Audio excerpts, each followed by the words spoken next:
This little device once ruled the world with the iconic ringtone. It wasn't just a phone.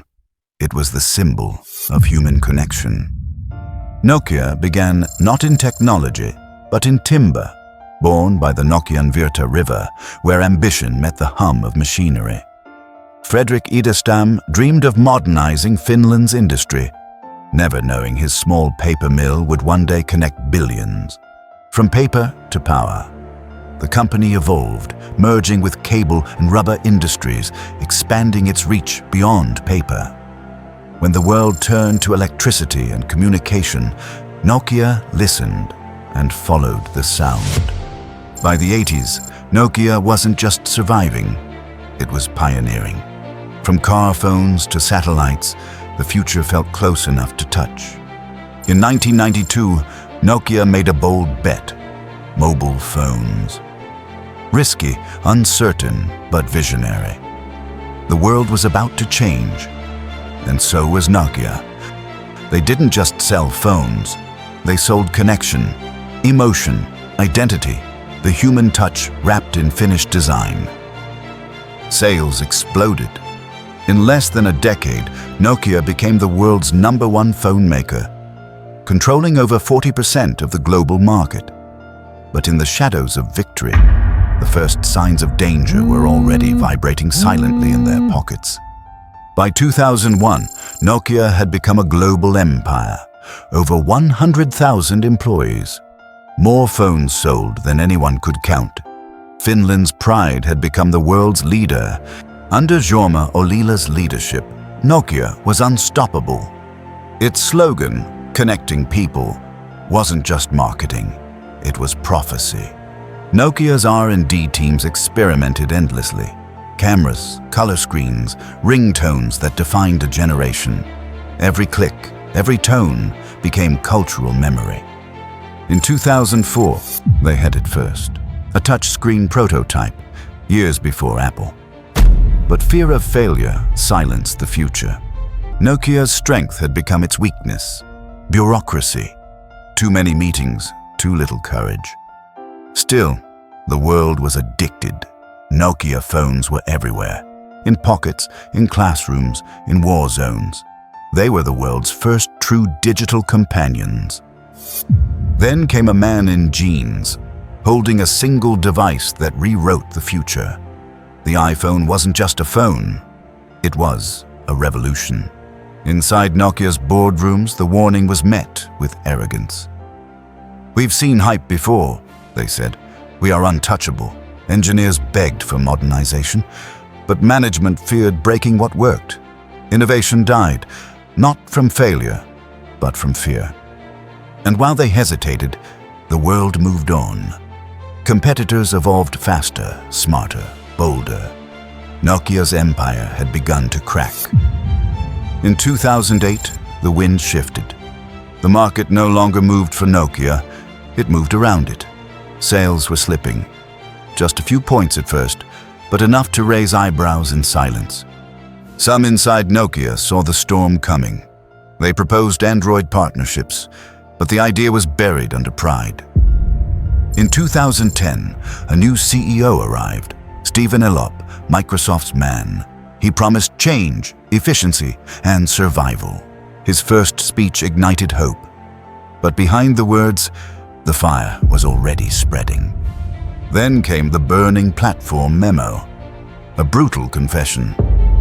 Nokia was standing on a platform of fire.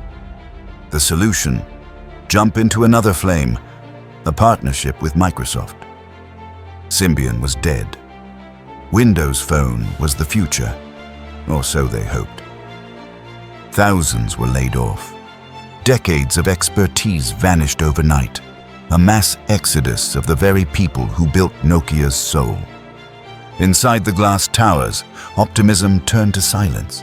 The numbers wouldn't lie. Market share collapsing, brand fading.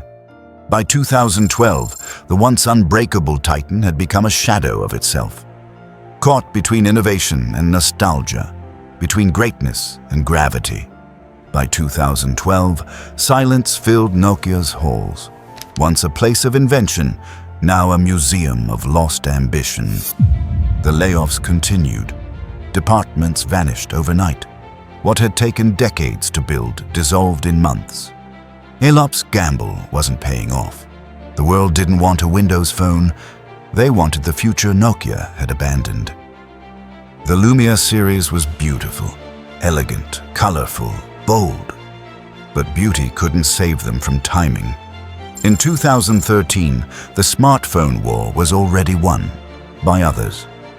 Nokia's name still carried nostalgia, but not relevance. Desperation turned to negotiation. Microsoft made its move to buy what was left of the fallen giant. The unthinkable happened. Nokia, the company that built global communication, was now being sold to survive. For thousands of employees, this wasn't just a company. It was their life's work, disappearing in a headline. They walked away from the only world they'd known, a world that once connected billions. By 2014, the sale was complete. The empire was gone. What remained was a memory carved in metal and glass. After the sale, silence echoed through once bustling halls. Machines slept, and so did a dream. Innovation had left the building, but not the people. Their spirit scattered across the tech world. Former Nokians rebuilt themselves. They joined Google, Apple, Huawei, or started new dreams of their own. In their failures, Finland found rebirth. The fall of Nokia sparked a new generation of innovators. Meanwhile, the name Nokia didn't vanish. It evolved, reborn as a force in networks, infrastructure, and 5G. The mission had shifted, not to connect people, but to connect the world itself. From ashes to signal, Nokia's comeback wasn't loud, but quiet, steady. They no longer made the devices in your hands, but the invisible lines connecting them, that was still Nokia. Perhaps Nokia never truly fell. Perhaps it simply became invisible, part of the world it once dreamed to connect. The story of Nokia isn't about failure. It's about evolution. And sometimes, evolution requires letting go. The world moved on, but the memory remained. Every click, every ringtone still echoes in the collective heart of a generation. For some, it's a relic. For others, a time machine to when life felt simpler and connection was pure. We didn't lose because we were stupid. We lost because we stopped listening to the world and to ourselves. In business schools, Nokia became more than history. It became a lesson, a map of how brilliance can blind itself. Innovation isn't about genius, it's about humility. The courage to disrupt yourself before someone else does. Finland rebuilt from its lessons. Innovation returned, not from one giant, but from thousands of small, fearless minds. Sometimes, you have to fall, not to fail, but to remember why you stood tall in the first place. Every phone today, every tap, every call, still carries a spark that began in Finland. The spirit of connection never died. Nokia didn't vanish. It dissolved into the very airwaves that surround us. Invisible, eternal, alive. Empires fall, legends evolve, and somewhere in the quiet hum of a signal, Nokia still connects people.